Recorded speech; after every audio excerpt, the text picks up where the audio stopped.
If there's one sauce that has a reputation for being difficult, a sauce that strikes fear into the hearts of chefs everywhere, it's Hollandaise. Now Hollandaise, just like mayonnaise, is a fat and water emulsion. Normally when you mix together fat and water, the fat's going to separate and float on top of the water in a greasy layer. But the key to a successful emulsion is to break that fat up into droplets so tiny that they stay evenly dispersed, causing the liquid to thicken and turn opaque.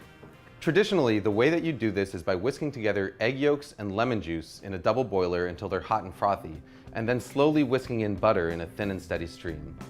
As you whisk, the butter breaks into minute droplets, while the egg yolk acts as an emulsifier, helping to keep those droplets evenly dispersed and thickening the sauce. What you get is a creamy, smooth sauce with a rich texture and mild flavor that's perfect for vegetables, fish, and eggs. But there's a lot of ways it can go wrong. If you don't whisk fast enough, or if you add your butter too fast, the sauce will end up greasy and broken. If you don't cook your eggs enough, it won't thicken properly, but if you cook them too much, you end up with broken scrambled eggs. The fact of the matter is, if you want to learn how to do it the traditional way, the road to perfect Hollandaise is paved in broken sauces. But here's the good news. There's an alternative method that is completely foolproof, produces a Hollandaise that's every bit as good as the traditional version, and takes about a minute start to finish. All you need is a small pot, a glass measuring cup, and a hand blender with a cup that barely fits its head. We start by combining an egg yolk, a teaspoon of water, a teaspoon of lemon juice, and a pinch of salt in the bottom of a blender cup.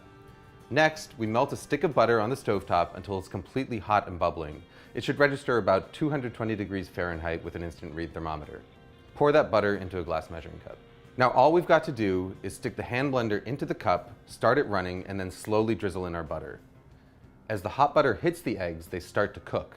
By the time you've added all of your butter, about 30 seconds later, the eggs are fully cooked and you've got a smooth, creamy, hot Hollandaise sauce that is completely indistinguishable from one made using the traditional whisking method. Hollandaise is at its best right when you make it, but if you want to store it, your best bet is to keep it in a small, lidded pot in a warm spot somewhere near your stove. Just make sure that you use it within a couple of hours. Food Lab signing out.